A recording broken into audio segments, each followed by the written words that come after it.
Join Samantha and Hans at the next Macro to Micro Options Power Hour, held each Wednesday at 4 p.m. Eastern Time. Registration is free. Scan this QR code or click on the link in the description. I still see the potential of 60-10 and SPX, of semis hitting 272, and NVIDIA still moving higher into year end. So I think this is definitely a shake and bake.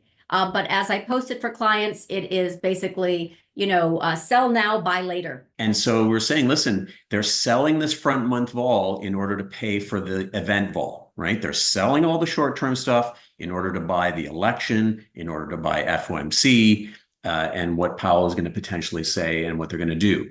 And just this morning, actually, I put out a note, are options getting a little too cheap to sell? Overall, with that pricing very, very compressed in the short term, it's time to be especially careful and selective, as the quietness may not last. And to our point yesterday, this is the exact slide we showed yesterday without my note from this morning.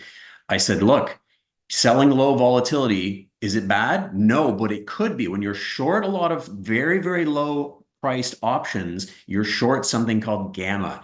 And I wrote right here, it doesn't take much of a move to hurt. So it works until it doesn't work. And it doesn't take too much of a break for things. I firmly believe if we get and stay above 4.36, now we're only at 4.26, but if we get and stay above 4.36, we have another huge kind of like inflation worry, and that will pull equities lower. So this is Tesla after hours trade, and we literally talked about this yesterday for clients, sizing up of one. I know that you have a later dated one, but the November 200 puts sold against the 250 calls, and here we have aftermarket.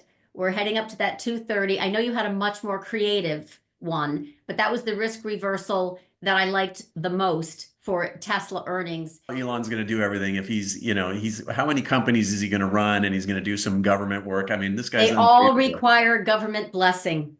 Yeah. All of them. Elon has used AI to create more hours in a day, because he has more than 24 hours a day, I think. So the idea was, okay, I'm looking for a bounce here. They've really clobbered it on this robo-taxi news, a little bit of nervousness. I think, there are lots of things, lots of positive things about it. And so if we look at the front month vol, it's high, but implied volatility really doesn't have a whole lot of meaning when you're talking about sort of a couple of days. It really loses its meaning. So I wanted to go out to the November 1, where you can see, nice thing about being able to see where option prices are and where forward vol is. So kind of an idea of where those options really should be under normal circumstances, because as we know, they get pumped up for events, for earnings, etc. So we can see that we're sort of trading around a 78 vol, which is quite high for Tesla, very high end of the range, 90th percentile. And there's a very good chance that today we could see a compression, as we always do after earnings. And so selling that at a 78 and then going out to a DECE, which is trading at around a 56, that DECE is a little bit higher than the forward vol. So that could come in a little bit as well. But I think you can capture enough of this extra premium in here, this extra risk premium, that this is going to turn out nicely.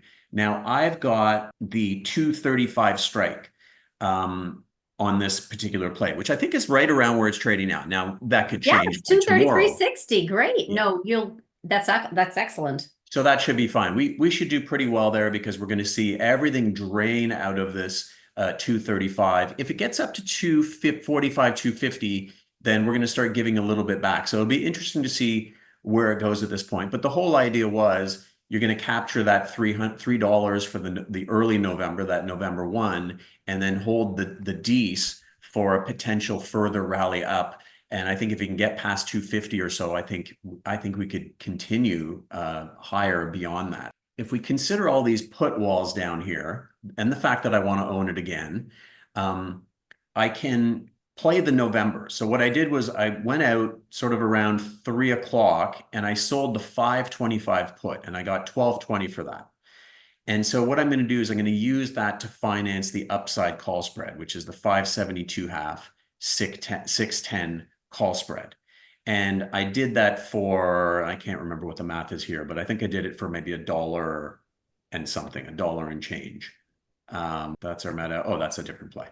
So basically, we're creating this sort of picture where until 525, which I think it has to plow through an awful lot of stock. I mean, they really, really have to, put out a poor report for this thing to probably get back down into the low 500s. Not impossible. We've seen Meta do that. But in my view, this thing is really in play.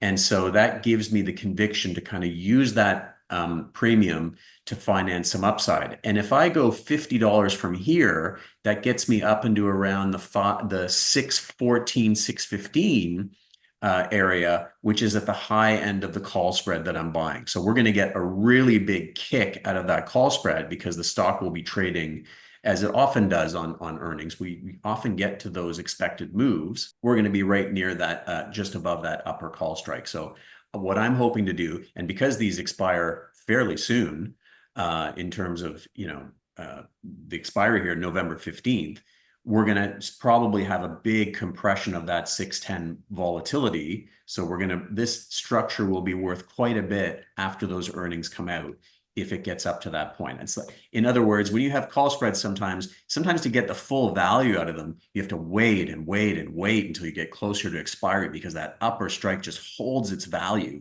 for so long. You're not going to have to worry about that here, because this is expiring basically in 3 weeks, but it'll only be 2 weeks after Meta reports. So that's my play on Meta. Now, you could do something a little bit different because the volatility is higher. It's going to be super high in the near term. Of course, we know that they're going to jam up those 2-day options, those shorter term options. But what I like is I like to play the drift as well. So you'll notice here I wrote November 8th gives me some drift time. So what do I mean by that? Well, oftentimes, and I know Nvidia does this a lot of stocks do this, they will make that initial move and then they will spend days continuing that move. It'll continue to sort of, if it was a strong move, it'll continue to drift up because all the shorts keep scrambling. All the people keep going, well, I guess stock going down, so I'm going to keep buying it. It can happen to the downside as well. That drift can continue down. So what I like in some of these big cap plays, this works on Nvidia all the time, is the initial move is great, but it's going to gap 40, 50 bucks, let's say, on a positive report. But then it could very well spend the next 2 weeks just drifting up another 15 or 20. So I want that time. I don't want to position myself right at expiry. I want to give myself that extra week to give me a little bit of drift time. And that's one of the only things we can control. So I tell students that all the time. I say, listen, you can't control much in markets. I don't know where stocks are going to go. One of the things I can control is how much time am I going to give myself. So if we look at an upside fly in Microsoft, right now it's trading, it pulled back a little bit today, but you could look at a 435, 55, 75, which is going to capture that expected move. But again, at the November 15th, as opposed to going November 1st or something like that, you're going to be able to capture short Vega. You're going to be short Vega on this. And what Vega is your exposure to volatility. So the nice thing about a fly is when it gets into that sort of fat part of the meatier part of that tent, is that you benefit from volatility coming down, which was interesting. They were sort of pricing in about $4 or $5 of movement in this thing, and it moved $32 after the close when this news came out. Now, we don't know how pervasive this is. I think it was concentrated in Colorado. I think the problem was there. So we're not sure, but unfortunately, it's going to linger for a little bit. And I think that creates an interesting opportunity. So we dropped to 285 last night. Then today we started to rally up towards that 300, which I don't think in the end that we were only down about 14 bucks on that news. And we ran right into all this gamma here. And I thought, you know what, we probably are going to have a little bit of trouble getting through that 300 level. Maybe we get a little bit higher, but probably not much higher with all this supply of stock there and the news that's come out, and a stock that's actually run up quite nicely from about 250 recently to 315. So, and I think you're going to have this overhang. We're waiting for news. We're waiting for headlines. What happened? Is it happening elsewhere? That's enough to keep people from going to McDonald's maybe a little bit, to maybe go, oh, you know what, maybe I won't take my family to McDonald's. I'll take them to Chipotle. I'll take them to, I don't know, another, cheaper restaurant type place. So I put on a downside fly to play this today.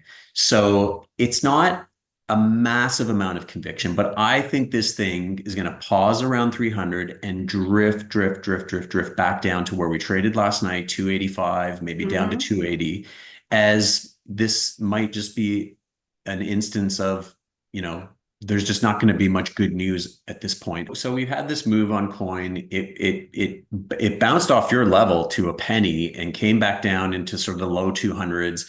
I unloaded a third of the position. So we put this upside structure on for even money, for 20 cents really.